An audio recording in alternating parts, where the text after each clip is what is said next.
जय हिंद दोस्तों। आज हम आप लोगों को इस वीडियो में पढ़ाएंगे अंक, सम संख्या, विषम संख्या, अभाज्य संख्या, भाज्य संख्या, सह अभाज्य संख्या और पूर्णांक संख्या। तो इस चीज को ज्यादातर बच्चे कंफ्यूज हो जाते हैं सह अभाज्य संख्या और पूर्णांक संख्या में। तो इस कंफ्यूजन को हम आप लोगों को इस वीडियो में दूर करेंगे। शुरू करते हैं हम। देखिए, संख्या सबसे पहले हमको जानना बहुत जरूरी है। अंक अंक क्या होता है कि 0 से लेकर के 9 तक के सभी को हम अंक बोलते हैं। जैसे 0, 1, 2, 3, 4, 5, 6, 7, 8 और 9, इन सभी को लेकर के हम बोलते हैं अंक। और फिर उसके बाद से हमारा प्राकृत संख्या आगे से चालू होगा, हमारा प्राकृत संख्या। इन्हीं अंकों को मिला करके हम कोई भी संख्या बनाते हैं। क्या बनाते हैं? इन्हीं अंकों को मिला करके हम कोई भी संख्या को बनाते हैं। ठीक है, तो सबसे पहले हम चालू करते हैं प्राकृत संख्या। गिनती की वे सभी संख्याएं, जैसे कि मान लीजिए आप कोई चीज गिनते हैं, जैसे 1, 2, 3, 4, कोई भी सामान अगर आप अपने घर के सदस्यों की संख्या गिनेंगे तो भी आप शुरू करेंगे 1, 2, 3, 4। कहीं से भी आप कोई भी चीज अगर गिनना चालू करते हैं तो 1, 2, 3 से ही आप चालू करेंगे। तो उस चीज को हम बोलते हैं गिनती की सभी संख्याएं। ठीक है, हम उसको बोलते हैं प्राकृत संख्या। क्या बोलते हैं? प्राकृत संख्या। गिनती की सभी संख्या प्राकृत संख्या होती है। जैसे उदाहरण के लिए 1 हो गया, 2, 3, 4, जहां तक आप लेकर के चले जाइए। फिर उसके बाद से हमारा आता है पूर्ण संख्या। पूर्ण संख्या किसे कहते हैं? पूर्ण संख्या गिनती की सभी संख्याओं में 0 को सम्मिलित कर लेते हैं। किसको सम्मिलित कर लेते हैं? 0 को सम्मिलित कर लेते हैं। तो हमारा शुरू हो जाएगा। ठीक है, आप इसका परिभाषा अपने हिसाब से लिख लीजिएगा, मैं बोल दे रहा हूं। मैं यहाँ पे सिर्फ उदाहरण के तौर पे लिख दे रहा हूं। अंकों को हम यहाँ पे लिख दे रहे हैं, संख्याओं को लिख दे रहे हैं। प्राकृत संख्या में 0 को शामिल कर लिया जाता है तो उसे पूर्ण संख्या कहा जाता है। जैसे उदाहरण के लिए हो जाएगा हमारा 0, 1, 2, 3, 4, 5, जहां तक लेकर के चले जाइए। देखिए, थोड़े से बस एक 0 का अंतर है। प्राकृत संख्या 1 से शुरू हो रहा है, 1 से आगे जितनी भी संख्याएं हैं उसको प्राकृत बोलते हैं। और पूर्ण संख्या में 0 को उसी में शामिल कर लिया गया है तो उसको पूर्ण संख्या बोल दिए हैं। फिर उसके बाद से हमारा आता है सम संख्या। सम संख्या किसे कहते हैं? सम संख्या उसे कहते हैं जो संख्याएं 2 से पूरी तरह विभाजित हो जाए। मतलब यह है कि अगर हम 2 से किसी भी संख्या को विभाजित कर रहे हैं तो शेष ना बचे। ठीक है, उदाहरण के तौर पे जैसे हम यहाँ 15 ले रहे हैं, 15 को अगर हम 2 से विभाजित कर रहे हैं तो 7 बार में जाएगा 14, शेष हमारा 1 बचेगा। ठीक है, तो ये 15 हमारा सम संख्या नहीं हो सकता है। सम संख्या नहीं हो सकता है। ठीक है, तो 15 हमारा सम संख्या नहीं। अब इसी के लिए हम यहाँ पे 20 ले लेते हैं। 20, ठीक है, 2 से विभाजित करेंगे तो 2 1 करने 2, 0 और 0 ये तो जाएगा नहीं, तो फिर यहाँ 0 उतार देंगे, कोई शेष नहीं बचा। तो हमारा कितना हो जाएगा? 2, ये 20 हमारा क्या हो जाएगा? सम संख्या हो जाएगी। फिर उसके बाद से यानी कि हम इसकी परिभाषा कैसे बोलेंगे? सम संख्या उन संख्याओं को कहते हैं जो संख्या 2 से पूरी तरह विभाजित हो जाए, उसे हम सम संख्या कहते हैं। उदाहरण के तौर पे हम लिखते हैं यहाँ पे 2 हो गया, 4, 6, 8, 10, 12, 14, जहां तक लेकर के चले जाइए। और इसकी खासियत है, इसकी पहचान हम बहुत ही आसानी से हम कर सकते हैं। इसके इकाई के स्थान पर, कहां पे? इकाई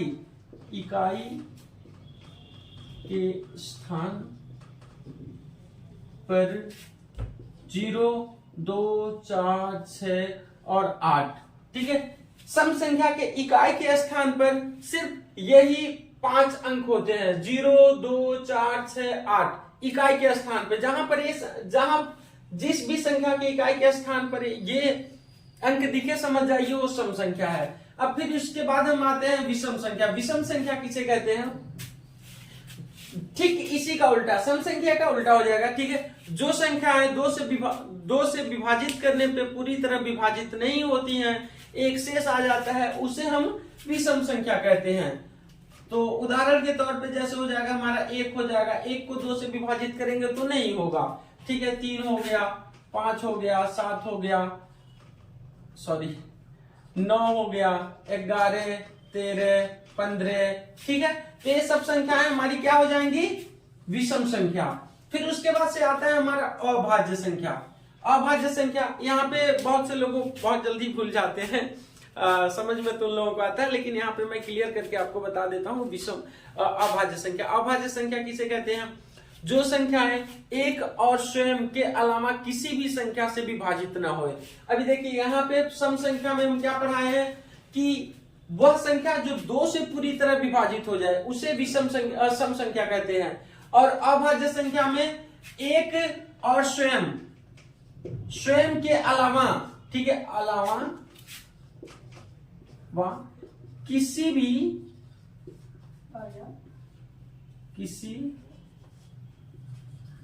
भी संख्या से विभाजित नहीं हो, ठीक है। एक और स्वयं, जैसे मान लीजिए यहाँ पे हम 15 लेते हैं, ठीक है, उदाहरण के तौर पे हम आपको 15 लेते हैं, ठीक है।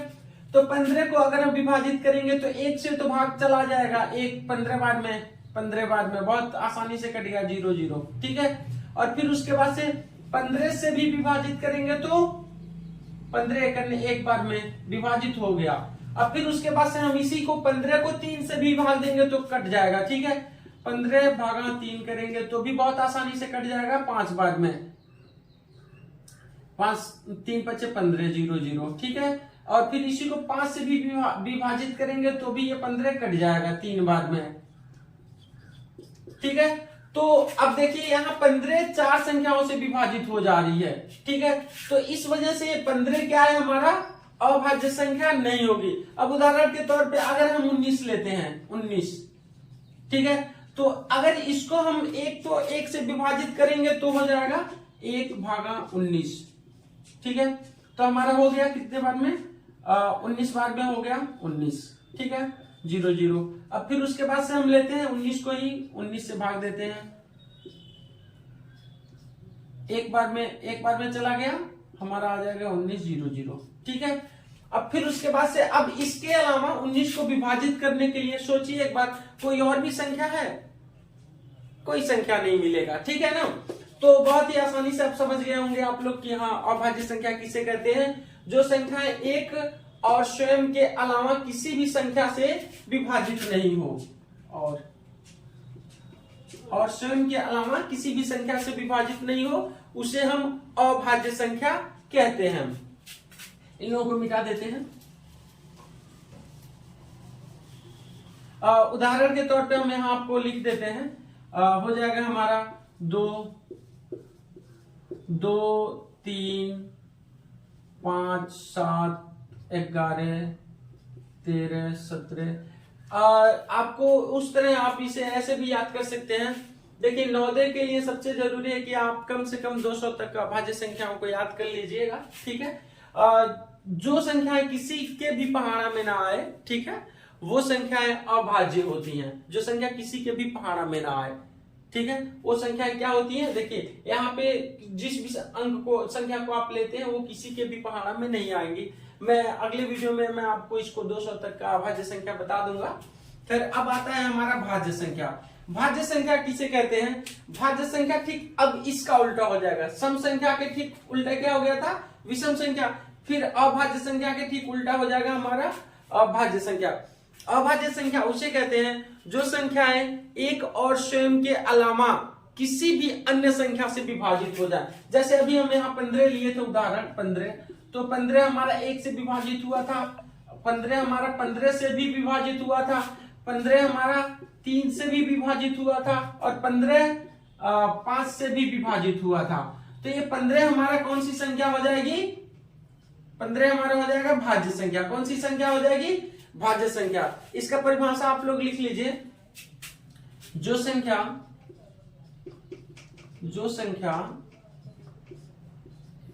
एक और स्वयं के अलावा किसी भी अन्य संख्या से विभाजित हो जाए। क्लियर? उम्मीद है आप लोग बहुत बढ़िया से समझ गए होंगे। उदाहरण के लिए हम यहाँ पे देख लेते हैं, ठीक है ना।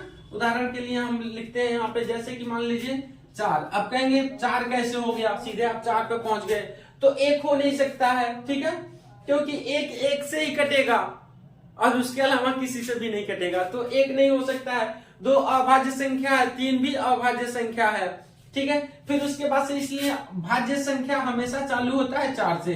4 हो गया, फिर उसके बाद से हमारा आएगा 4 के बाद से 6 आएगा, फिर 8, 9, 12, 14, 15, ठीक है।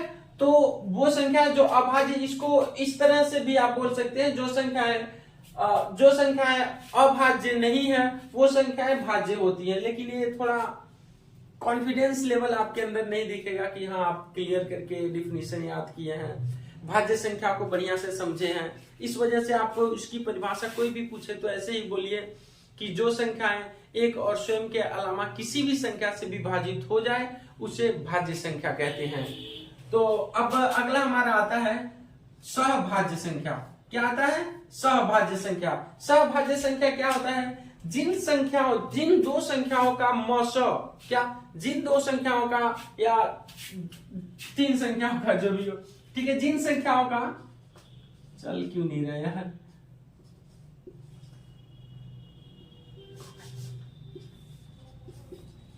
जिस संख्याओं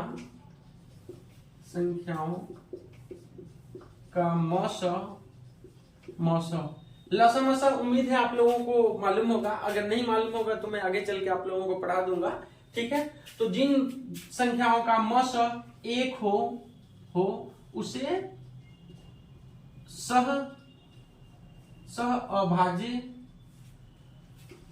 भाज्य संख्या कहते हैं।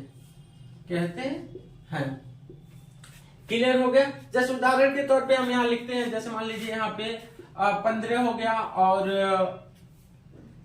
17 हो गया, ठीक है। तीन दोनों का जब हम मौसा निकालेंगे तो मौसा हमारा 1 आ जाएगा। तो इस वजह से संख्याएं क्या हो जाएंगी? हमारी सह अभाज्य संख्या हो जाएंगी, ठीक है।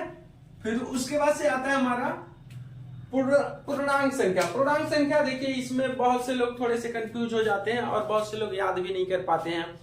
आप लोगों को पूर्ण संख्या याद होगा। पूर्ण संख्या 0 से लेकर के आगे जहां तक की संख्या आप बढ़ा लीजिए, वो सब क्या होती है? हमारी पूर्ण संख्या। पूर्ण संख्या में इसका ऋणात्मक प्राकृत संख्या आपको याद ही होगा, 1 2 3 4 5 6 जहां तक आप लेकर के चले जाइए। तो पूर्ण संख्या हमारा क्या होता है कि प्राकृत संख्या में, प्राकृत भी बोल सकते हैं, पूर्ण भी बोल सकते हैं, ठीक है ना। अगर प्राकृत बोलेंगे तो बोलेंगे प्राकृत संख्या में 0 और ऋणात्मक प्राकृत को शामिल करने से जो संख्याएं प्राप्त होती है उसे पूर्णांक बोलेंगे। और पूर्ण संख्या बोलेंगे तो हम क्या बोलेंगे कि पूर्ण संख्या में ऋणात्मक प्राकृत को शामिल करने से जो संख्याएं हमें प्राप्त होती हैं उसे हम पूर्णांक संख्या बोलते हैं। तो सिंपली अब इसको हम एक लाइन बना करके आपको समझा देते हैं। सबसे पहले यहाँ बीच में हम 0 को लिखते हैं। किसको लिखते हैं? 0 को। यहाँ 0 हमारा हो गया। फिर उसके बाद से इधर 1 2 3 4 5 जहां तक बढ़ा दीजिए, ठीक है। 1 हो गया, 2 हो गया, 3 हो गया, 4 5 जहां तक लेकर के चले जाइए।